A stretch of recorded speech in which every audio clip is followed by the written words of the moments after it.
Very good morning everyone. चलिए आज हम लोग क्लास स्टार्ट करते हैं। सबसे पहले हम लोग इस क्लास के यानी कि आपके क्लास 9th के चैप्टर 2 जिसका नाम है बहुपद का हम लोग उदाहरण पढ़ लेंगे। सबसे पहले हम लोग उदाहरण की तरफ चलते हैं।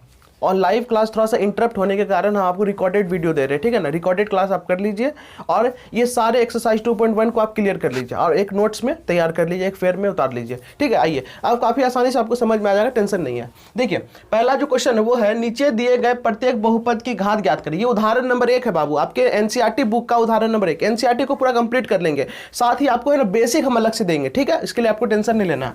कह रहा है नीचे दिए गए प्रत्येक बहुपद की घात ज्ञात करना है। तो आपको जो ये बहुपद दिया हुआ है इसका घात बताना है। क्या बताना है? घात।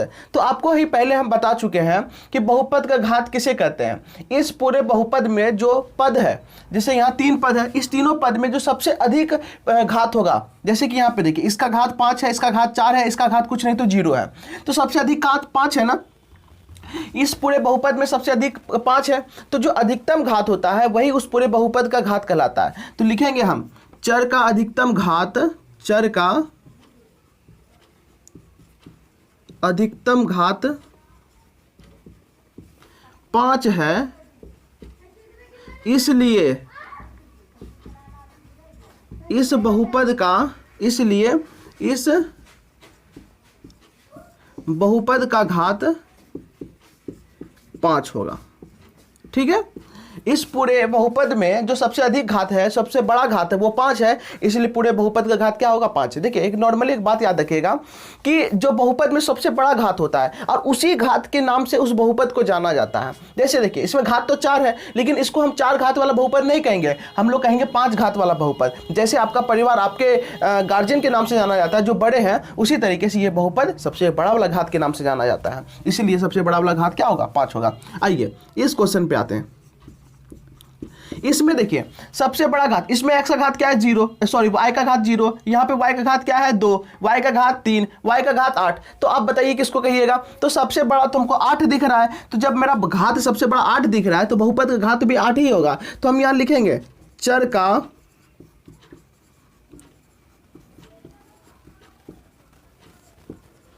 अधिकतम घात 8 है, इसलिए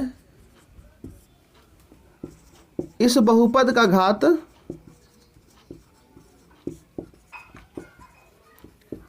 8 होगा, इसलिए इस बहुपद का घात क्या होगा? 8 होगा, ठीक है। अब यहाँ पे देखिए सारा क्वेश्चन बहुत ही आसान है। जब आपको हम बेसिक बता देंगे ना, हम आपको मतलब कि आपको विश्वास दिलाते हैं कि पूरे बुक में, पूरे मैथ में अगर आप बेसिक पढ़ लीजिएगा ना तो आपको एक्सरसाइज बताने का जरूरत नहीं पड़ेगा। ये मेरा दावा है, बात समझ में आ रहा है? ये नहीं कि क्लास चैप्टर 2 में, चैप्टर 1 में भी, चैप्टर 3, हर चैप्टर में सिर्फ बेसिक पढ़िए। बेसिक बहुत इंपॉर्टेंट है और बेसिक को तो इतना अच्छा से लिख करके रखिए कि मत पूछिए। बात समझ में आ रहा है क्या? बहुत अच्छे से, बहुत हमेशा काम देगा।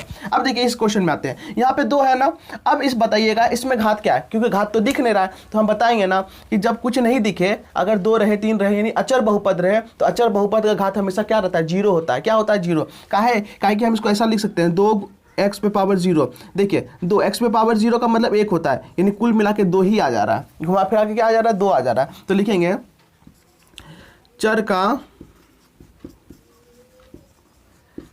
अधिकतम घात 0 है, इसलिए इस बहुपद का घात 0 होगा। क्या होगा? 0 होगा। या फिर ये लिख सकते हैं कि यहाँ पर सिर्फ एक पद है और इस पद को हम 2x पे पावर 0 के रूप में लिख सकते हैं, जहां x का सबसे बड़ा घात 0 है, अतः दिए गए बहुपद का घात क्या होगा? 0 होगा। आप ऐसे भी लिख सकते हैं या फिर ऐसे लिख सकते हैं, कोई दिक्कत वाली बात नहीं है। ये आपका क्वेश्चन नहीं है, ठीक है। यहाँ 3 नंबर था, एक उदाहरण नंबर 1 कंप्लीट हो गया। चलिए अब हम लोग एक्सरसाइज 2.1 के क्वेश्चन को सॉल्व करते हैं। तो यहाँ पे ध्यान दीजिएगा, 2.1 कहता है कि निम्नलिखित व्यंजकों में कौन कौन एक चर में बहुपद है और कौन कौन नहीं है। कहने का मतलब हो गया कि देखिए एक चर का मतलब हो गया कि हमेशा खाली एक x ही होना चाहिए, ये तो y ही होना चाहिए, ये तो p, ये तो q, यानी कि कुछ एक ही चीज हो, x x x हो, ये तो y y y हो, या x या y दोनों हो गया, तो ये 2 चर में बहुपद हो जाएगा, ठीक है। तो यहाँ कह रहा है कौन कौन एक चर में बहुपद है और कौन कौन नहीं है, ये बताना है। और कह रहा है कारण के साथ अपना उत्तर दीजिए और रीजन भी बताना है। तो बहुपद कब होगा, जब मेरा उसका जो घात होगा वो पूर्ण संख्या हो जाए। चर का घात अगर पूर्ण संख्या हो जाए तो बहुपद होगा। आप लोग इस चीज को जान रहे हैं। तो यहाँ पे देखिएगा 4x² माइनस 3x प्लस 7, तो यहाँ पे देखिए x ही यूज हुआ है, x के अलावा कुछ और यूज हुआ है, कुछ और का प्रयोग किया गया है, नहीं किया गया है। तो ये मेरा एक चर में बहुपद होगा। तो लिखेंगे यह एक चर में बहुपद है, बहुपद है।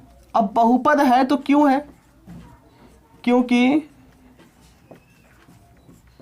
चर का घात क्या है, यहाँ पे 2 और 1 क्या है, पूर्ण संख्या है, क्योंकि चर का घात पूर्ण संख्या है। तो ये कारण भी आपको लिखना होगा। ठीक है, चलिए आगे देखिए। यहाँ क्या है, y² प्लस √2। देखिए रूट के अंदर क्या है, अचर संख्या है। हाँ, रूट के अंदर चर संख्या नहीं होना चाहिए। रूट के अंदर अगर चर संख्या हो जाएगा तो दिक्कत होगा, तो हमको चेक करना पड़ेगा। लेकिन यहाँ पे कोई दिक्कत नहीं है, यहाँ पे चर के ऊपर क्या है, 2 है, पूर्ण संख्या है। तो लिखेंगे यह एक चर में बहुपद है। ये भी एक चर में है ना, एक चर में बहुपद है,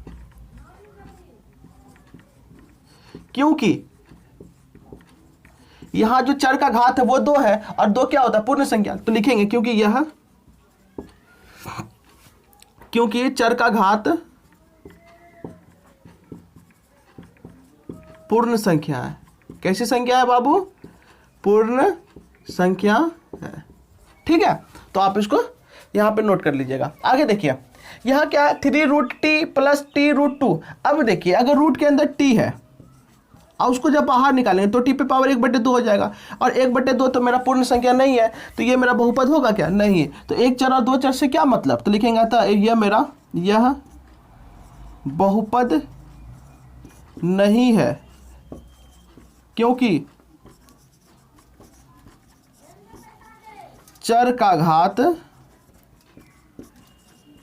पूर्ण संख्या नहीं है, इसलिए मेरा बहुपद भी नहीं है, पूर्ण संख्या नहीं है। चलिए आइए इसमें देखिए, ये देखने में भले गोल मटोल लग रहा है बहुपद, लेकिन ये बहुपद नहीं है, बड़ा खचड़ा है ये जो है नहीं है। देखिए यहाँ पे y पे पावर 1 आपको लग रहा है, चलिए ठीक है, पूर्ण संख्या। यहाँ पर भी y का पावर 1 लग रहा है, पूर्ण संख्या, लेकिन नहीं है ये। इसको आपको लिखना होगा यहाँ पे y 2 × y ऊपर जाएगा तो y पावर क्या आ जाएगा, -1। अब माइनस जहाँ आ गया वो मेरा बहुपद नहीं होगा। ठीक है, तो लिखेंगे यह बहुपद नहीं है। ये देखिए चकमा देता है, क्रीम त्रीम पोतले है ये। ठीक है, इसीलिए आप इसके चक्कर में मत आइएगा, आप इसको पहले सॉल्व कर लीजिएगा, बढ़िया से देख लीजिएगा कि बहुपद है या नहीं। यही सब क्वेश्चन चकमा देता है। देखिए यह बहुपद नहीं है, क्योंकि चर का घात पूर्ण संख्या नहीं है, पूर्ण संख्या नहीं है। ठीक है, चलिए यहां तक आपको क्वेश्चन नंबर 1 समझ में आ गया, क्लियर है क्वेश्चन नंबर 1। अब क्वेश्चन नंबर 2 की तरफ चलते हैं। क्वेश्चन नंबर 2 भी एकदम आसान है, आप लोग तो ऐसे ही चौका छक्का मार दीजिए। क्वेश्चन नंबर 2 में सब बताया हुआ क्वेश्चन। देखिए क्या कर रहा है, निम्न में प्रत्येक में x² गुणांक है क्या, x² का गुणांक यानी x² के आगे जो कुछ भी होगा वही तो गुणांक कहलाएगा। है देखिए यहाँ पे दिया हुआ, आइए यहाँ पे आपको एक बहुपद लिख दिया है 2 + x² + x, इसमें आपको x² का गुणांक, तो इस वाले पद में है x², x² के आगे क्या है, कुछ नहीं तो 1 है, तो लिखेंगे x² का गुणांक बराबर क्या, कुछ नहीं तो 1 है। x² के आगे कुछ नहीं तो क्या है, 1 है। कितना आसान है। आइए देखिए यहाँ पे, पहले देखिए x² किस वाले पद में है, इस वाले पद में है, तो x² के आगे क्या है, हाँ 1 है। नहीं बाबू, यहाँ माइनस को भी लेंगे, -1 साइन को भी लेते। देखिए यहाँ पे क्यों नहीं लिए, क्योंकि यहाँ पे आगे कुछ नहीं तो प्लस है, ये है, लेकिन यहाँ पे हमको माइनस लेना होगा। तो लिखेंगे x² का गुणांक क्या होगा, -1 होगा। x² का गुणांक क्या होगा बाबू, यहाँ पे -1 होगा। चलिए आइए यहाँ पे देखते हैं। पहले देखिए x² ये वाले पद में है, x² के आगे क्या है, π/2 है, तो x² गुणांक क्या होगा, π/2। तो लिखेंगे x² का गुणांक π/2 है। क्या है, π/2। यहाँ पे देखिए x² है क्या, नहीं ना, हम मान लेते हैं 0x², क्योंकि देखिए ये भी तो क्या होगा, कुल मिला के 0 ही हो जाएगा। तो देखिए जब मेरा x² गुणांक दे और वो पद है ही नहीं, वो पद उस बहुपद में रहे ही नहीं, गायब हो जाए, तो हमेशा वो 0 होगा। क्या होगा, 0। तो यहाँ पे देखिएगा, लिखेंगे x² का गुणांक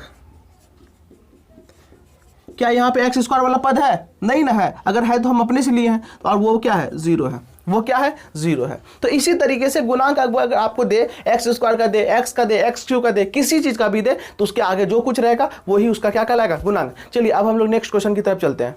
चलिए क्वेश्चन नंबर 3 को पढ़ते हैं। क्वेश्चन नंबर 3 कह रहा है कि 35 घात के द्विपद का और 100 घात के एक पद का एक एक उदाहरण देना है। आपको यहाँ पे उदाहरण देना है, तो यहाँ पे ध्यान दीजिएगा, थोड़ा सा यहाँ पे गौर कीजिएगा। आपको क्या कह रहा है? पहला 35 घात के द्विपद, 35 घात के द्विपद का एक उदाहरण देना है। तो देखिए ऐसा बहुपद आपको लिखना है जिसका घात क्या हो? 35 हो और द्विपदी हो। देखिए अगर हम यहाँ पे x का पावर 35 कर दें, तो यहाँ पे देखिए 35 घात आ गया, लेकिन द्विपदी आया नहीं। द्विपदी के लिए क्या करना पड़ेगा? हमको कोई एक पद देना पड़ेगा। हम यहाँ पे दे दिए 4। तो देखिए x पे पावर 35 देखेगा, तो देखेगा सबसे बड़ा घात 35 है, तो कहेगा क्या? ये 35 घात वाला बहुपद है। और देखेगा दो पद है, तो यानी 35 घात वाला ये द्विपदी है। तो क्या कहेगा? 35 घात वाला ये द्विपदी बहुपद है। तो ये एक उदाहरण हो गया। किसी बच्चा का मन करेगा नहीं हम ऐसे नहीं देंगे, हमको कोई रोकेगा क्या? अब ऐसे देगा, y के पे पावर 35 देगा और यहाँ लिख देगा 2x। तो क्या ये गलत हो जाएगा? बिल्कुल गलत नहीं होगा। यहूँ तो y का पावर 35 है, 35 घात हो गया। अगर दो पद है तो द्विपदी हो गया। कुछ भी आप एग्जांपल लिख सकते हैं, लेकिन ये कंडीशन फॉलो होना चाहिए, 35 घात होना चाहिए और द्विपदी होना चाहिए, दो पद होना चाहिए, आपका सही हो जाएगा। अब कह रहा है 100 घात वाला एक पदी, घात कितना होना चाहिए? 100 घात, और पद के हिसाब से एक पदी होना चाहिए, 100 घात के एक पदी। तो आपको क्या करना है? एक पदी लाना है। हम x पे पावर लिख दिए 100, तो देखिए 100 घात वाला हुआ ना, और एक पदी भी हो गया। अब हम लिख देंगे y पे पावर 100, हुआ क्या? नहीं। हम लिख देंगे 2y पे पावर 100, हुआ कि नहीं? तो ऐसा ही कोई ढेर सारा हो सकता है, आप ढेर सारा लिख सकते हैं, लेकिन क्या होना चाहिए? घात 100 होना चाहिए और पद एक ही होना चाहिए। तो उसको हम लोग क्या कहेंगे? 100 घात वाला एक पदी कहेंगे। बात समझ में आ रहा है क्या बाबू? रे बाबू ध्यान से देखो आगे। क्वेश्चन नंबर 4 देखो, निम्नलिखित बहुपदों में प्रत्येक बहुपद की घात निकालना है। देखिए पुराना क्वेश्चन पहले ही बनाए हैं, हम लोग उदाहरण में बनाए, तो आप आइए फिर से बना लीजिए। एक्सरसाइज में दिया है तो बना लेते हैं। देखिए क्या कर रहा है? 5x³ plus 4x² plus 7x। इसमें क्या करना है? बहुपद का घात बताना है। आपको तो बताइए दिया है, इस बहुपद में जो चर का सबसे अधिकतम घात होगा, सबसे बड़का घात, उसी को तो हम लोग बहुपद का घात कहेंगे। तो लिखेंगे चर का अधिकतम घात, चर का अधिकतम घात, चर का अधिकतम घात कितना है? देखिए इस वाले में, इसमें 3 है, इसमें 2 है, 1 है, तो सबसे बड़ा 3 है ना, अधिकतम घात 3 है, इसलिए बहुपद का घात 3 होगा। क्या होगा बाबू? 3 होगा। चलिए वेरी गुड, आगे बढ़ते हैं। यहां पे देखिए 4 - y² है, तो इसमें देखिए इस बहुपद में सबसे अधिकतम घात क्या है? 2 है, तो इस बहुपद का भी घात क्या होगा? 2 होगा। तो लिखेंगे चर का अधिकतम घात,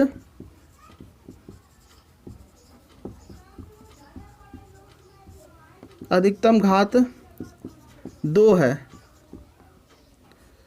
इसलिए बहुपद का घात 2 होगा। बहुपद का घात क्या होगा? 2 होगा। आइए यहाँ पे देखिए, यहाँ पे t पे पावर 1 है, तो चर का घात कितना है? 1। उसके अलावा कुछ है नहीं ना, तो यहाँ पे भी बहुपद का घात क्या हो जाएगा? 1 हो जाएगा। तो लिखेंगे चर का अधिकतम घात 1 है, इसलिए बहुपद का घात 1 होगा। तो ये कितना आसान है, बस अर्थात आप उसको पहले प्रैक्टिस तो कीजिए, एकदम आसान है। देखिए यहाँ पे, अच्छा हम इसमें 3x पे पावर 0 लिख सकते हैं। क्यों? देखिए 3x पे पावर 0 का वैल्यू 1 होता है, तो वापस से ये 3 ही आ जा रहा है। तो अब देखिए इसमें x का कोई वैल्यू नहीं है, तो पावर क्या है? ऑटोमेटिक ही 0 है। तो लिखेंगे चर का अधिकतम घात 0 है,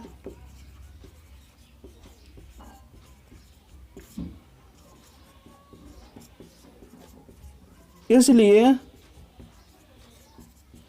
बहुपद का घात 0 होगा। इसलिए बहुपद का घात क्या होगा 0। चलिए अब हम लोग नेक्स्ट एकदम लास्ट क्वेश्चन की तरफ चलते हैं, क्वेश्चन नंबर 5। आइए क्वेश्चन नंबर 5 कर रहा है, बताइए कि निम्नलिखित बहुपदों में कौन कौन बहुपद रेखिक है।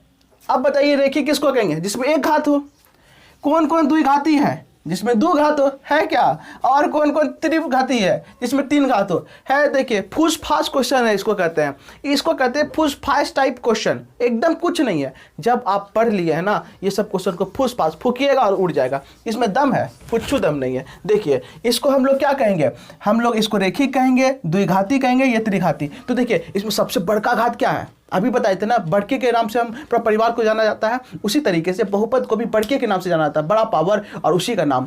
तो यहाँ पे सबसे बड़ा पावर 3 है, तो यहाँ कहेंगे इसको 3 घात वाला बहुपद है, यानी त्रिघाती है। तो लिखेंगे चर का अधिकतम घात क्या है 3 है, इसलिए बहुपद का घात 3 होगा। अतः ये क्या हो गया, त्रिघाती बहुपद हो गया। क्या हो गया, त्रिघाती बहुपद। ठीक है, लिखिएगा ना तो आपका एग्जामिनर क्या होगा, देखेगा कि हाँ बच्चा लिखा है तो आपको नंबर मिलेगा। ऑब्जेक्टिव थोड़ी है कि ABCD बनाना। और हाँ आपको इस क्लास खत्म होने के बाद, ये क्लास नहीं मतलब कि पूरा आपका जब चैप्टर 2 कंप्लीट हो जाएगा, आपका ऑब्जेक्टिव का एकदम टेस्ट चलेगा, टेस्ट ऑनलाइन टेस्ट चलेगा ऑब्जेक्टिव का, ठीक है ना। तो उस टेस्ट के लिए भी रेडी रहिए, तो अभी से प्रैक्टिस कीजिए, ठीक है। आपका टेस्ट चलेगा, याद रखेगा। आइए यहाँ देखिए, तो यहाँ पे चर का अधिकतम घात क्या है 3 है, तो लिखेंगे चर का अधिकतम घात 3 है, इसलिए बहुपद का घात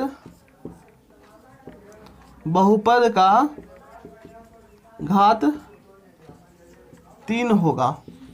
जब बहुपद का घात 3 होगा तो इसको कैसा बहुपद कहेंगे, अतः त्रिघाती बहुपद है, अतः त्रिघाती बहुपद है। चलिए ठीक है, आइए यहाँ पे देख रहे हैं सबसे अधिकतर घात क्या है 2 है, सबसे अधिकतर घात क्या है 2 है, तो लिखेंगे चर का अधिकतर घात 2 है, चर का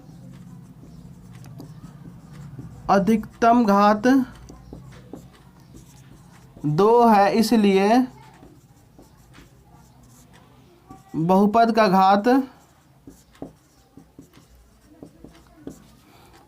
2 होगा। ठीक है, और जब बहुपद का घात 2 होगा तो इसका कैसा बहुपद कहेंगे, नाम कैसा देंगे, इसलिए ये क्या होगा, अतः द्विघाती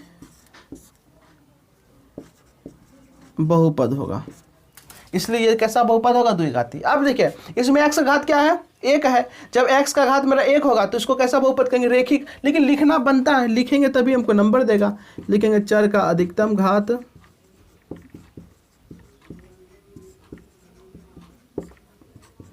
1 है,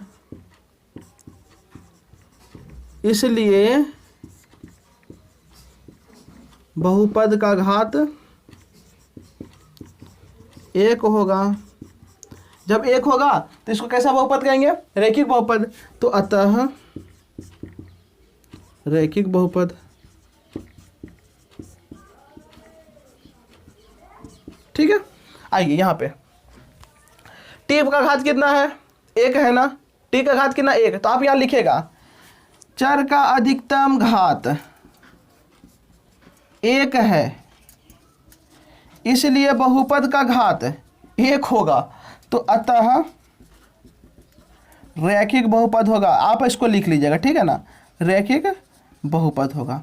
ठीक है, लिखेगा चर का एकदम डिट्टो फोटोकॉपी कर दीजिएगा। ठीक है, ये यही वाला फोटोकॉपी कर दीजिएगा, यहाँ पर सेम फोटोकॉपी है, लीजिए फोटोकॉपी इसको। अब यहाँ पर क्या करिएगा, लिखेगा चर का अधिकतम घात 2 है, इसलिए चर का इसलिए बहुपद का घात 2 होगा, अतः 2 वाले को क्या कहते हैं, द्विघाती बहुपद कहते हैं ना, अतः यह द्विघाती बहुपद होगा।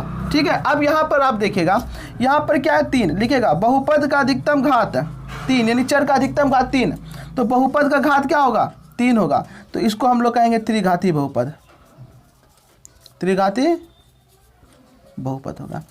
तो चलिए इस तरीके से हम लोग का एक्सरसाइज 2.1 कंप्लीट हो चुका है और उम्मीद करते हैं कि आपको 2.1 एकदम हल्का लगा होगा, हमको उम्मीद करते हैं, ठीक है। और एक काम कीजिएगा आप लोग कि आपको 2.1 कैसा लगा, भारी लगा, आसान लगा, या आपको सारा समझ में आ गया, जो भी डाउट हो आप कमेंट में लिख करके जरूर भेजिएगा, ठीक है ना। आपसे अनुरोध है ताकि हमको पता लगे कि आपको समझ में आया ये नहीं आया। अगर नहीं आया रहेगा तो हम और ज़्यादा मेहनत करेंगे आपको समझाने में, और अगर आ गया तो फिर ओके, कोई दिक्कत वाली बात नहीं है। दूसरा आपको काम करना है कि आपको इसका नोट्स बना करके, आपको इसका होमवर्क बना करके, होमवर्क आपका यही रहेगा कि जो भी आज आपको बताया एक्सरसाइज 4.1 का पूरा 4.1 और एग्जाम्पल आप एक कॉपी में या पेज में लिख करके फोटो खींच के आप मेरे ग्रुप में, या फिर अगर आप ग्रुप में ऐड नहीं है तो टेलीग्राम पे आप जरूर भेज दीजिएगा ताकि हम चेक कर सकें कि हाँ बच्चा लिखा है या नहीं लिखा है, ठीक है ना। तब तक आज के लिए इतना ही। अब हम लोग मिलेंगे नेक्स्ट क्लास में, और नेक्स्ट क्लास में हम लोग एक्सरसाइज 4.2 के पहले का ऑब्जेक्टिव को, और उसके पहले तो एक नियम ही है बेसिक पढ़ने का, तो बेसिक को पढ़ेंगे।